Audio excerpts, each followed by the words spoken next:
welcome back to another episode of the Rosy Life. I wanted to make a video and talk about a technique or tool that I use with my clients in therapy that I think would be very useful in your manifesting. But before we get started, if you haven't subscribed to my channel, please do so. And don't forget to hit the little yellow bell for notifications so when I have new uploads. And also, I have a couple of new courses that I just put on my website. And there's another one coming out that is amazing. And I actually have it on my website, but I haven't advertised it yet. So if you go over, peek at it, you'll see what it is. And you let me know if you have any questions about it.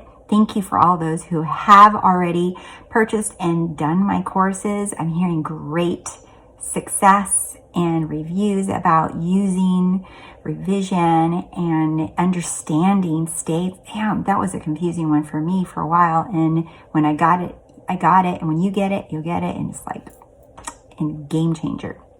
All right, so let's get to this technique. I'm in my office today, and that's what I'm like, you know what? I'm going to share this, this idea with my YouTube sub family because I want them to have more ways. You know, not everybody learns everything one way. Like, I may not be everyone's cup of tea, and other coaches or teachers may not resonate with you either, and that's okay. Right? There's someone and something for everyone. So I'm just sharing with you what I know and what I practice personally and professionally, and that has been helpful. So what I want to share with you is, so when we want to manifest something, right? And a lot of people, and I used to do this, is we get caught up in the labels of a big manifestation or a little manifestation. And then we start believing that we can only manifest little things, but not the big stuff.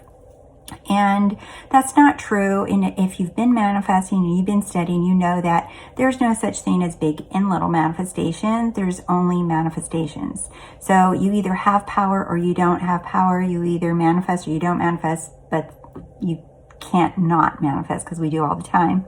So it's kind of like a all or nothing, right? There's no big and small, medium, large, and extra toppings. It's just a manifestation, all right?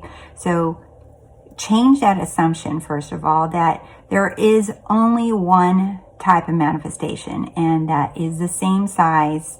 It's the same thing. So the other thing is when we are wanting to manifest anything, or we have a desire, we, instead of just accepting it in that moment to be ours or to persist in that it's ours, and I get it, you know, sometimes it's a little challenging for me still to persist in some of my manifestations, and I get bummed, and I have off moments and off days, and I just remind myself that I'm in a shitty state. That's like flat and simple.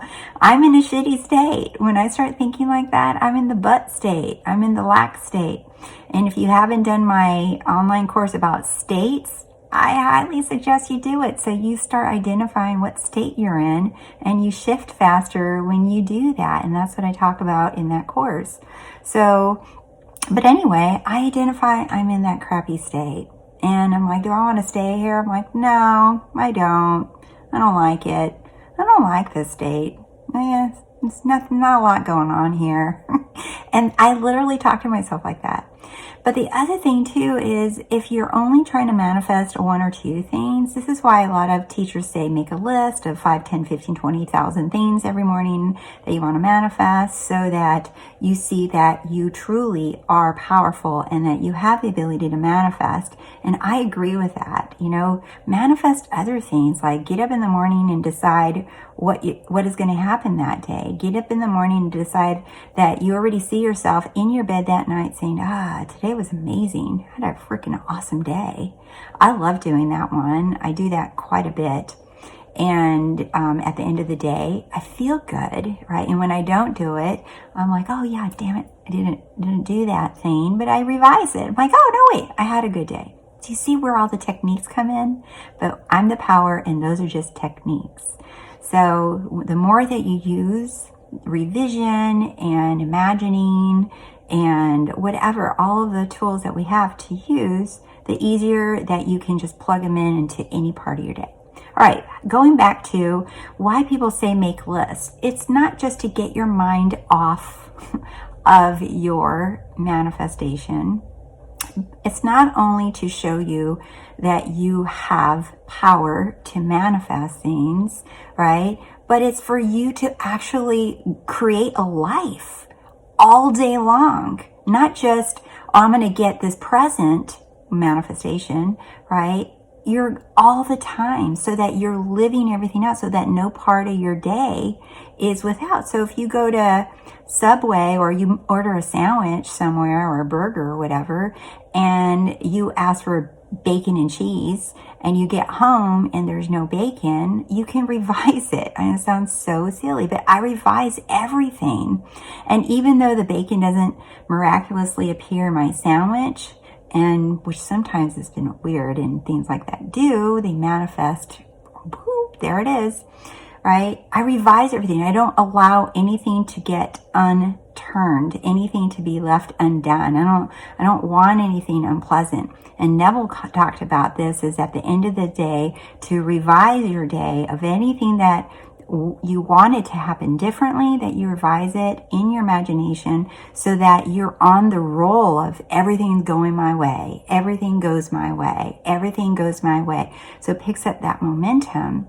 So anyway, so here's what I wanted to share with you. And this is what I use with my clients. So when they come in and tell me that they're having a lot of problems in their marriage, or a lot of problems at work, or a lot of problems with one of their children, and they talk a lot about that thing, and they won't stop talking about that thing or that problem, and they tell me in 150,000 ways about how horrible that thing is, and that thing is, and that person, and that person, and that problem, and that boss, and that's all they talk about, is that they want maybe one or two things. They keep talking and talking and talking. I already know what is going on there. In 2020, if any of you know him, he says you don't have enough buns in the oven, meaning you don't have enough manifestations cooking and brewing for you all at once. So you're fixated on that one problem. So when I work with my clients, this is what I show them. So hopefully you can see that. So what it is this is a wheel, right? Imagine that this is a wheel, like on one of those old wagons, and these are the spokes. The other thing I like to say is it's a pizza pie, or a pie, right? And these are all the slices, either way, right? However, if you think about a wheel, and if there's one of the spokes is broke in the wheel, you're not going anywhere, right? If a piece of the pie is missing that you just took out of the oven, you're gonna be probably not happy because someone ruined your pie and ate it too soon, right? If they snuck it out of the kitchen. So when these things happen, when things are missing from our life, or we're not paying attention to them, we have this natural inclination to feel off balance, which is why the wheel won't move forward when one of the spokes is broken. So we feel off balance, like something's wrong or something's off. And instead of panning out and looking at the whole thing, we get fixated on one or two areas, and we keep talking about it, thinking about it, dreaming about it, looking at it, shopping for it, wanting it, talking about it again, thinking about it again, crying about it, screaming about it, getting angry about it, talking about it again, Do you see? So instead of doing that, because that's what the brain has a natural tendency to do, is to fixate on something. It wants to fixate until this is fixed, until that piece of pie reappears, I'm not going to be okay. Until this spoke in the wheel is fixed, I'm not going to be okay. Fix it, fix it, fix it, fix it. And then we keep doing this, and we drive ourselves crazy. And we get anxious, we get frustrated, we get angry, we get pissed off, we get sad, we feel broken, we feel like freaking losers, we feel all kinds of stuff, all right? So what I do with my clients when they're doing this is I say, all right, let's draw a little, cycle about your life, right? Let's sprawl it out. Like, let's pretend that they come in and talking about problems with their mom, right? Or their dad. And they just keep talking about this, right? So I'm like, okay, well, hold up. So the whole thing represents your life. Now, this part is what you come in talking to me about. So you're talking about your mom. I said, okay, we're going to put that category in here. And notice in here I said mom, dad, daughter, son, etc. These are roles, familial roles that you play. This is a part of you, a slice of your life. So you play these roles. So, okay, that's one part of your life. Let's move on to, tell me about your other parts of your life. Oh, okay, I'm a friend. All right, cool. What else are you? All right. Physical. Okay. I work out, like to eat healthy, or maybe I need to eat healthier. All right. Oh, what else? Okay. My career. All right, cool. Whatever you do for work. All right. What else is in your life? Oh, okay. My spirituality. Maybe I'm religious, or I just, I enjoy meditating or reading Neville or whatever. Okay, and I left this one blank in case for all of you, in case you don't see something up here that represents your life. But then there's fun. See how fun has its own category because it's that important.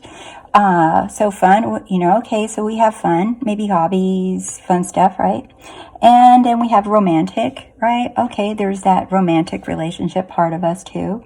So these are like, maybe something that I would draw with someone. And so then I asked them the next question. Where's all your energy, your thoughts, your feelings, your time? Where do you feel most of your energy or your focus is spent right now? Notice I said the word spent on purpose, because Neville talks about spending your thoughts or investing your thoughts. So I asked them, where do you spend most of your energy? And they'll say, oh, definitely with the mom thing. I said, okay. I said, a runner-up? And they might say, probably career, right? I'm just like playing around. I said, okay, so if most of your energy is spent with this and this, I said, this is where you're feeling off balance, because look at all the other areas of your life that are completely being ignored. Because when you spend all your time and energy on these or one or two areas of your life, you're ignoring all the other sides of you. And every single side of you, every slice of you, every piece of your life deserves and respects its own attention, energy, time, and focus, because you are the sum of all of this, not just one of this or two of this or three of this, but you are the sum of all of this. The whole thing makes you, right? So these are only areas of your life. And if you're only thinking about here and here, and you're not, and if I ask them, well, how are your friendships doing? Oh, they suck. Oh, wonder why. How about your health? Are you working out? You eat healthy? No. Oh, what about spirituality? Oh, I used to meditate, but I don't do that anymore. Oh, what do you do for fun? What's that? I can't remember the last time I had fun. Oh, what about your romantic relationship? It's all right, I guess. Do you see where I'm getting at? So I wanted to show you guys that as just like a visual, to see what we do in our mind and where we spend our thoughts. If you look at all of those as all the manifestations that you have, right? And those are just some.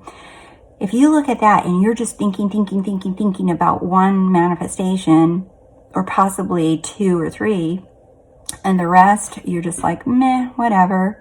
The ones that are that meh, whatever, like they might be important to you, right? And you're just like, yeah, I don't care if I get them or not, right? I want this one, I want this one, I want this one. The one that you're hyper focused on the most is the one that's causing you the angst, the annoyance, and the agitation, and feeling like this, you're stuck, right? Because you're not allowing it you're not accepting it that it's already yours. You're not allowing it to be yours.